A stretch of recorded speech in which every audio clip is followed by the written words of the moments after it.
Will you join me in a word of prayer this morning?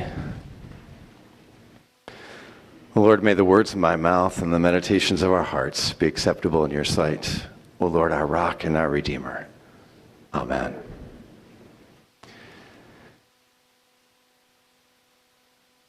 Out of the crowd, as Jesus was talking, in our gospel lesson for today from Luke chapter 12, a man called out, "Teacher, tell my brother to divide the inheritance with me." So Luke chapter 12, verse 13, and those verses 13 to 21 will be the basis for this message for today. And that call for justice out of the crowd prompted some very profound and probing words by Jesus in the text. Verse 15, "Take care, be on your guard against all covetousness. For a man's life does not consist in the abundance of his possessions." Take care, be on your guard against all covetousness. All covetousness. Covetousness. Coveting. It's the only command, at least in the way we number the commandments. Different Christians number commandments different ways, but the way we number them, the way the Roman Catholic Church has numbered them for centuries, is to number them such that one command, actually has two commandments. And the only one of the commandments in our way of numbering that has two commandments for one command is the command not to covet. Thou shalt not covet. Commandment 9, your neighbor's house.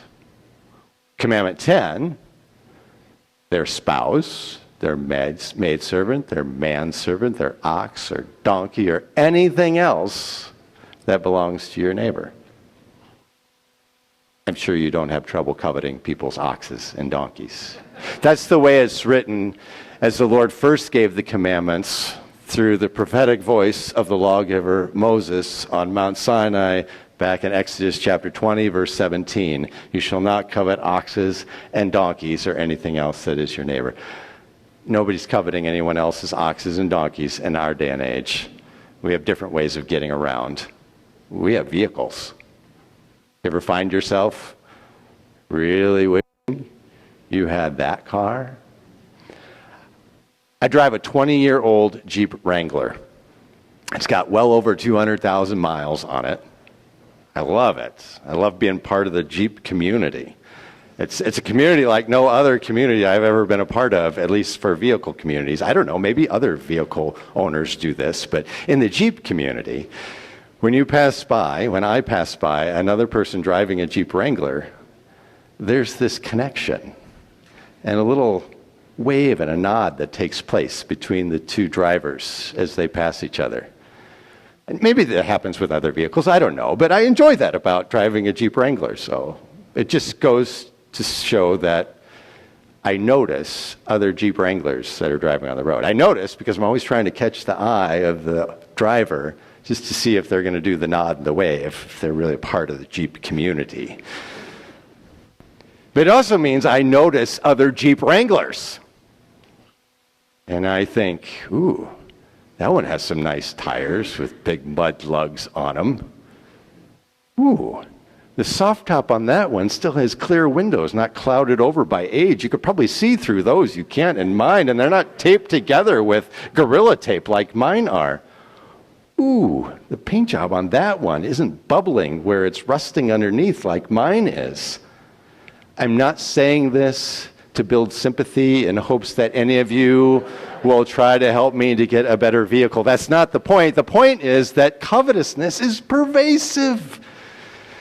And it just floats through our mind in our off-guard moments in our wishful thinking. It's always happening. As I am looking out on the road and trying to catch another driver's attention and thinking to myself, ooh, I like that paint job on that Wrangler, and ooh, that one's got a lift that mine doesn't have, and boy, those are nice tires, and I wish I had a soft top like that. And covetousness consumes me in those off-guard moments when I'm not thinking about it, and I imagine it does the same for you. Although maybe you're very content with your car. And so it's not about your car that you're coveting, and you're not coveting anyone else's nice vehicle. And not oxes or donkeys either. And probably not maidservants or manservants either. We don't really have those in that way in our day. But we do have employees, and there are employers. And in our tight economy, isn't that the name of the game? That employers are always trying to get employees from other companies to come to their company because they need candidates for open jobs. And how do you get those candidates but to offer something better? And so come and get something better. Come and get better benefits. Come and get better pay. Come and get a signing bonus for coming. Our economy thrives on the glut of human covetousness. It's what it's all about. It's what keeps our economy running. It's our insatiable desire for something better, something newer, something more. Although maybe you were taught when you were in catechism class or adult instruction and you looked at the commandments that God gave, that covetousness is not just about wishing for or wanting something, but that covetousness is really about scheming to get something that isn't yours, that belongs to somebody else. So whether that's by some sort of lawful trickery, or it's a precursor in premeditation of some sort of unlawful activity like stealing, that covetousness is really about what's not yours. And if that's the case, if covetousness is about something that by rights doesn't belong to you, then why is it that this man's call out to Jesus, "Teacher, tell my brother to divide the inheritance with me," a call out for something that rightfully belongs to him, becomes the springboard for Jesus teaching about all covetousness. So scheming to get something that's not ours, that really belongs to somebody else, whether lawfully or unlawfully, yes, that's definitely covetousness. But teacher, tell my brother to divide the inheritance with me, fits under the umbrella of all covetousness as well. I'm not an expert in first century probate law. And that's really what this request of Jesus was about. So this week I turned to somebody who is. I turned to the work of somebody who's kind of the foremost scholar in our modern age on ancient Near Eastern custom and laws and the parables of Luke. His name's Kenneth Bailey. And Kenneth Bailey was the chairman of the Biblical Department of Near Eastern School of Theology in Beirut, Lebanon. Also happened to have studied at the same seminary that I studied at when he was working on his doctorate, although a lot of years before I ever arrived there. Kenneth Bailey is now with the Lord, but we still have his legacy, some books he's written. There are two in this volume, Poet and Peasant and Through Peasant's Eyes. And in it, he talks a little bit about first century laws and customs in the Near East when it comes to probate and inheritance laws. And one of the things he notes is that ever since the days of the lawgiver, Moses, Jewish people had looked to their religious leaders, to their rabbis, in order to settle inheritance disputes. So that's what this man is doing, looking to Jesus to settle this dispute over inheritance. Because in the Old Testament laws of Moses, the inheritance would be divided up among the brothers if the father died. And the firstborn would get the double portion, Deuteronomy 21, verse 17, and then the rest would be divided up among all the other brothers. Now, because that inheritance was most often in land, this all worked out best and was most amicable if the brothers were able to live together in harmony with that inheritance. Because one brother has this portion and the other brother has the portion right next to them and the other brother has the portion right next to them. This is what Psalm 133 verse 1 is all about. How beautiful and pleasant it is when brothers dwell together in unity. Psalm 133 verse 1. But what if one brother doesn't want the land for the inheritance, instead needs to pay off some debts, or is interested in selling that land to make money for a new venture, or needs to move somewhere else, or what if the land needs to be divided up in order to be sold? We have those problems today. If that happens, the inheritors need to agree on it, right? And this is why even in our day, there is a whole discipline of law that's dedicated toward wills and probate. And the same thing was true in Roman society. And so there were Roman laws on this. And under Roman law, if land was going to be divided up, then the inheritors together had to agree that it was going to be divided up and sold. Kenneth Bailey tells us that the rabbis had their own case law. And the rabbinical Jewish case law was a little bit different. In the rabbinical Jewish tradition, just one of the inheritors who wants to sell the land obligates all the others to divide it up so that it can be sold. That's what this man is asking Jesus to tell his brother to do. He may be following Roman law that he doesn't agree that it should be sold, and so he's not going to divide it up with me. But teacher, tell this man, this brother of mine, to divide the inheritance with me. He's only asking Jesus for what by rights is already his. And again, if he's only asking Jesus for what by rights is already his, and by Jewish religious law should be coming to him and should be done for him, enacting justice on his behalf, then why has Jesus used this as a springboard for a conversation about covetousness? Why doesn't Jesus give him what's rightfully belonging to him? Well, as you know, Jesus in the scriptures oftentimes broadens the interpretations of the commandments beyond the narrow prescriptions and descriptions and delineations that were given by the rabbinic tradition and the Pharisees in order to facilitate its enforcement. So people could do it and keep it. And instead, Jesus, like in the Sermon on the Mount, you'll remember, Matthew chapter 5, verse 12, says things like, "You have heard it said, but I say to you." I mean, how many times does Jesus say that in the Sermon on the Mount? I don't know. You can count them later when you're reading the Sermon on the Mount. He says it often. And in Matthew 5:12, he says, "You have heard it said, but I say to you, you have heard it said, you shall not murder. But I say to you, anyone who is angry is liable to judgment." And we think, whoa, anger is a long way from murder. And even thinking angry thoughts about another person and what you'd like to do to another person, often murder doesn't come into the picture. Anger is a long way from murder, but Jesus is not interested in justifying what we have not done when it comes to the law.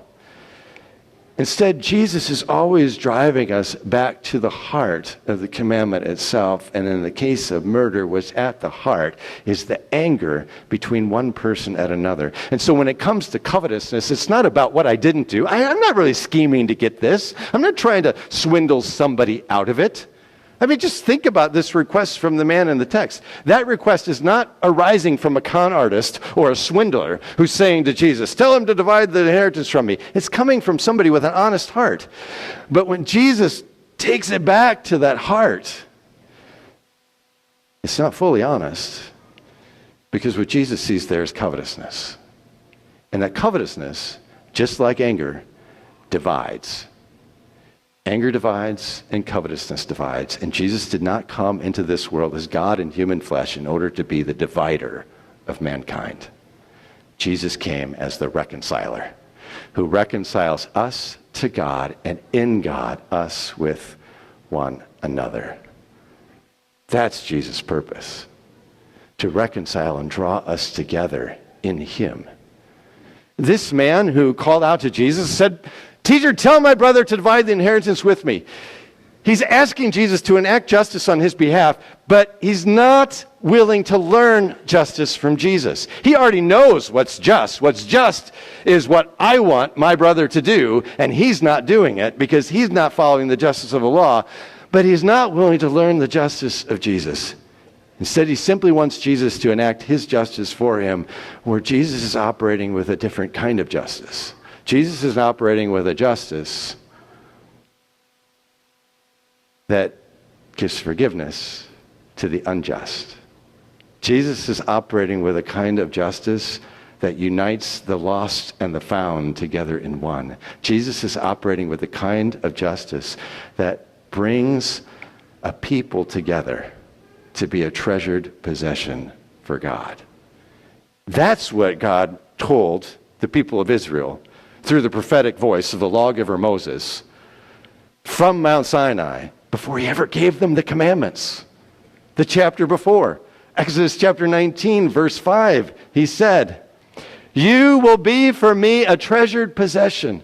The treasure is not the stuff, it's not the things, it's not the what we want to amass for ourselves, whether it's inheritance or anything else. The treasure is people. And it's people living in unity with God and unity with one another. That's the treasure. And so this man's cry to Jesus, "Teacher, tell my brother to divide the inheritance with me." He gets a stern rebuke from Jesus. "Man, who made me judge or arbitrator over you?" And to any of us who would want to turn to Jesus and seek him in order to give to us what's rightfully ours, whether that be some inheritance or some settlement or some compensation, it's likely Jesus would say the same thing to us. "Man, woman, who am I to be judge or arbitrator over you? Don't you know why I came?" And it's not to divide your things, but instead it's to reconcile you to God and to one another in him. Philippians 2, 6-7 says that Jesus did not consider equality with God a thing to be grasped, but made himself nothing, even taking on the form of a servant. And then verse 8 tells us the epitome of that was his death on the cross. We're looking at Luke's gospel today, Luke chapter 12. If we go forward in Luke's gospel to chapter 23, we see Jesus there on that cross, taking the form of a servant for us. And on one side of him is a criminal dying for his sins, and on the other side is another criminal dying for his sins. And those two criminals deserve nothing in this life, no legacy, no inheritance, no future. They deserve nothing but the punishment that they're getting, and they know it. And that's why one of those criminals on the side of Jesus says to his counterpart on the other side of Jesus, "We are being crucified justly because we indeed are receiving the due penalty for our deeds." Luke 23, verse 41. And yet that man turns to Jesus and says, "Jesus, remember me when you come into your kingdom." In Luke 23, 43, Jesus replied and said, "Truly I say to you, today you will be with me in paradise." Paradise is not that man's inheritance. Paradise is Jesus' inheritance. Jesus' inheritance. And Jesus is sharing it with that man who doesn't deserve it, by rights has no claim to it, and Jesus is sharing it with him. Jesus does not divide up God's inheritance to those who are deserving of it and divide it up so everybody gets their fair share. If Jesus did that, we would not want our fair share, because our fair share would put us in the same place as those two criminals on either side of Jesus, not a place we would want to be. So instead of dividing up the Father's inheritance in a fair share, Jesus shares his inheritance with us as God's people. This is why Jesus said to that man, "Man, who made me judge or arbitrator over you? Take care and be on your guard against all covetousness, for a man's life does not consist in the abundance of his possessions." And then he went on to tell a story about a very rich man, which we don't have time to get into today, so I won't focus on that part of the text. But other than to say, notice this. When you read that parable of the rich man this week in your devotions, because you can make this gospel lesson a part of your devotional life this week, as you do, notice that rich man did not do anything dishonest, unlawful to gain his riches. His fields produced plentifully. He is not an ungodly man in the way that he goes about amassing his wealth. But he is a man who lives his life full of covetousness. Not because he's scheming to get things that aren't his, but because he's amassing for himself a treasure that he has no one to share it with. He's not rich towards God, and in that parable, he's not rich towards anyone else either. But isn't that the point of our capitalist economy? Isn't that the point of working hard in life so that you can amass for yourself a little something so that you can sit back and relax and be comfortable in life? Isn't that the point of the pursuit of happiness? This is all a part of what it means to live here in our country, isn't it? And yes, it very well may be, but it is not what it means to live as a follower of Christ. Paul in the New Testament talks about two reasons why a follower of Christ should work hard in earning their living. Two reasons. One, 1 Thessalonians chapter 2, verse 9, so as not to be a burden to anyone else. And the other reason to work hard and earn a living, Ephesians chapter 4, verse 28, so that you may have something to share with those in need. That's why we work hard and earn a living, so as not to be a burden, and so we have what we need to share with others. Why, that is a picture of generosity that can only be found in those who have received the reconciling work of Jesus in their life, which begins to replace our covetous heart that's so characteristic of life in this world, with a generous heart that's so characteristic of life in the world that we inherit with Jesus. Now, the real reason that I wanted to introduce you to Kenneth Bailey today and his book, and took a little time to tell you about him and didn't just tell you what he said, was because Kenneth Bailey has a beautiful poem, and he's reflecting on, in this poem, the centuries of warfare and struggle over the inheritance of land in the Middle East, and particularly in the Holy Land, and how that's still going on in our day with mechanized warfare, fighting over the inheritance of the land that God gave. The poem's called Resurrection, and we'll end the sermon with this. I want to share it with you. So Kenneth Bailey writes, I am a voice, the voice of spilt blood crying from the land.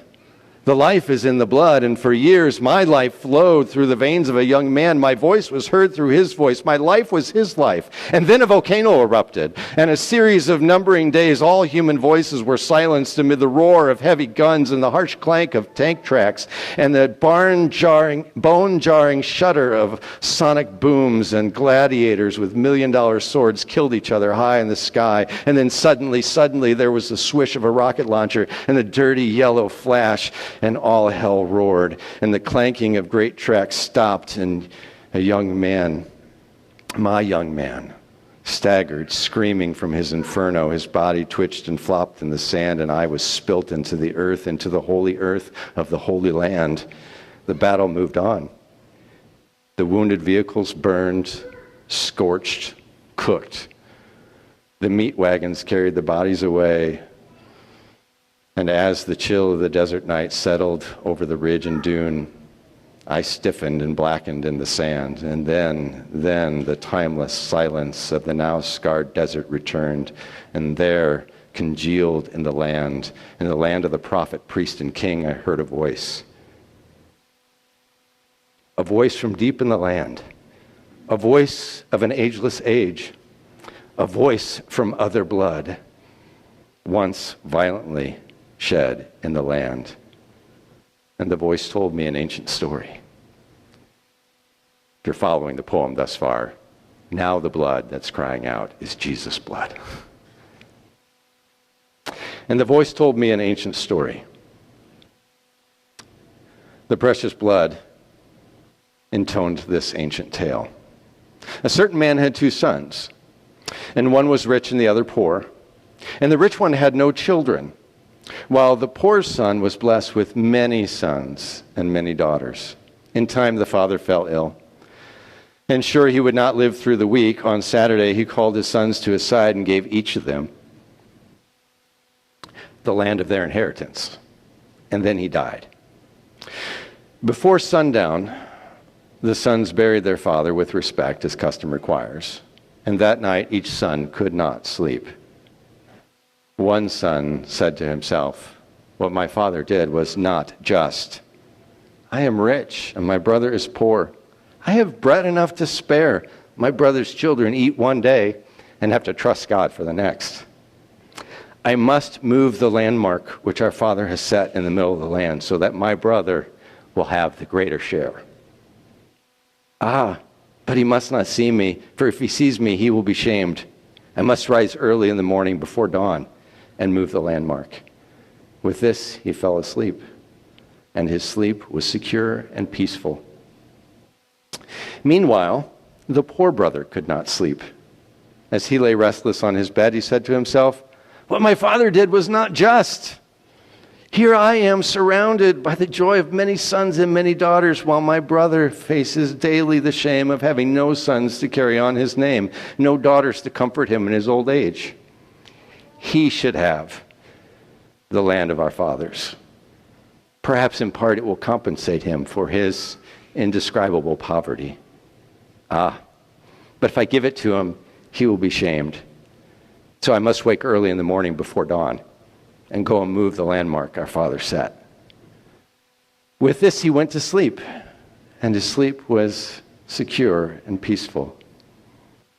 On the first day of the week, very early in the morning, by the way, Jesus rose, first day of the week, very early in the morning. I just help you catch some of the illusions.